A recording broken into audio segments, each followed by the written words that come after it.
with half a minute to play. Bryant for the lead. Yes! With Jordan in the low post. And a steal by Jordan. He spun it away from the mailman. Michael Jordan versus Isiah Thomas beef solved.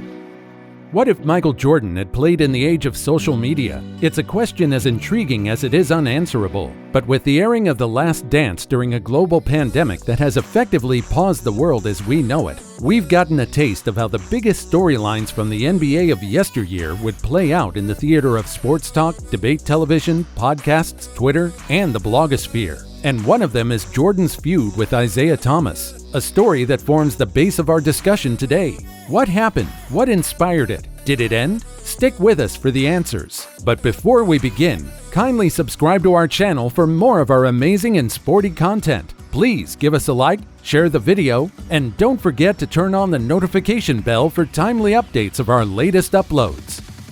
Let's get it on!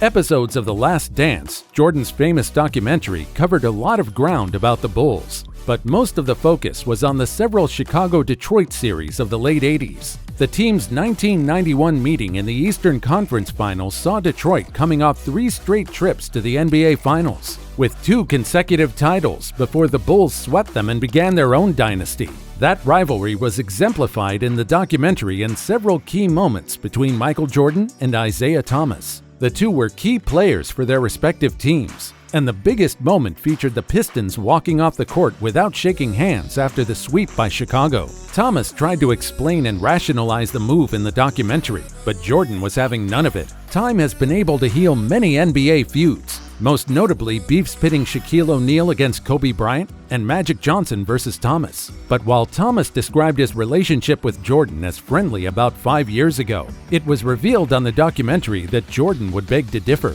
But The Last Dance skipped the first key moments in the Jordan-Thomas rivalry, the 1985 All-Star Game. Jordan, who was rapidly emerging as the most popular player in the NBA, was voted into the game as a rookie. Allegedly, Thomas helped lead a conspiracy to downplay Jordan's role in the game. Jordan was held to 7 points on 2 for 9 shooting, attempting fewer shots than any of the Eastern Conference starters. The game is now widely referred to as the freeze-out. In the first post-All-Star break game, Jordan scored a career-high 49 points, 15 rebounds, 5 assists, and 4 steals to lead the Bulls to an overtime win over the Pistons. A rivalry was born. It was widely reported that several All-Stars in the game were annoyed by some of Jordan's actions leading up to the game. But the actual extent of Thomas' role in the supposed freeze-out is to this day more speculation than fact. You can show me anything you want. There's no way you're gonna convince me he wasn't an asshole, Jordan said. Apparently, the real beef started way before they set foot on the court. Per former Pistons player John Sally, Thomas's whole issue with Jordan started when Thomas' nephew,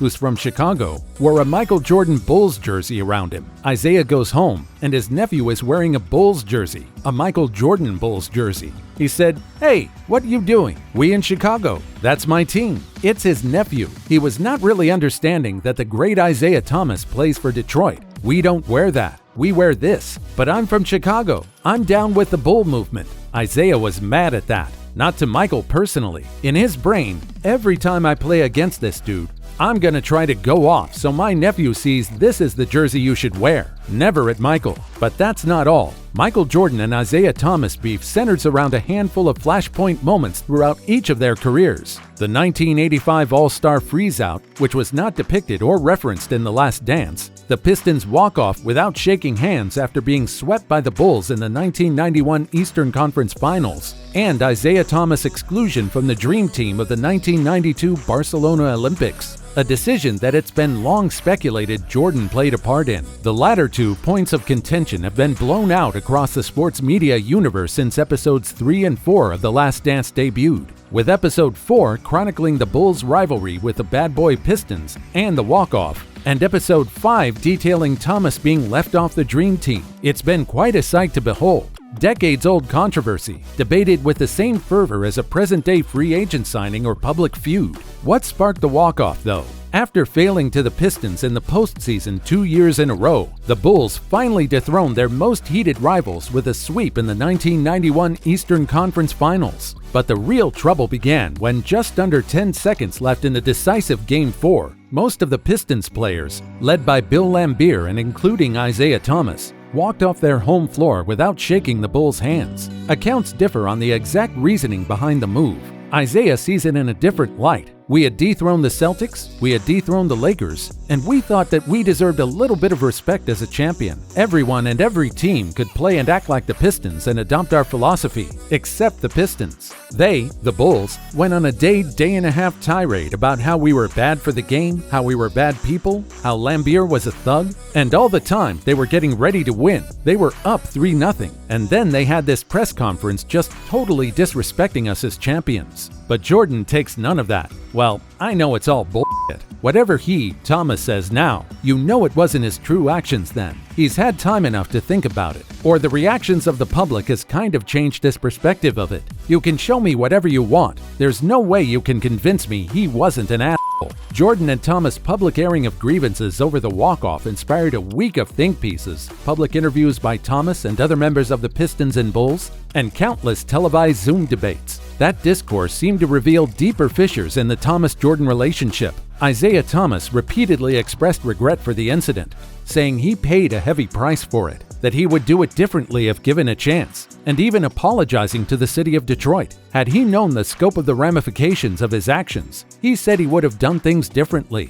And about missing on the Dream Team, the legendary basketballer still pains to date. Being left off the Dream Team, that personally hurt me. In 1980, I was on the Olympic team. As a matter of fact, I was voted the Male Athlete of the Year in 1980 for the USA Olympic team. And the only thing that's missing from my resume is not being on the Dream Team. If I'm not part of the Dream Team because of a lapse in emotion in terms of not shaking someone's hand, if that's the reason why I didn't make the Dream Team, then I am more disappointed today than I was back then when I wasn't selected. In the 1991-92 season, Thomas, aged 30, made his 11th consecutive All-Star appearance and played 78 games, averaging 18.5 points, 7.2 assists, and 1.5 steals per game. To that point in his career, he was a one-time NCAA champion, two-time NBA champion, a Finals MVP, and had earned 5 All-NBA selections. Yet on the most incredible basketball team ever assembled, he was excluded. Conspiracies swirl as to why, with many speculating it was his dispute with Jordan that led him to not being selected.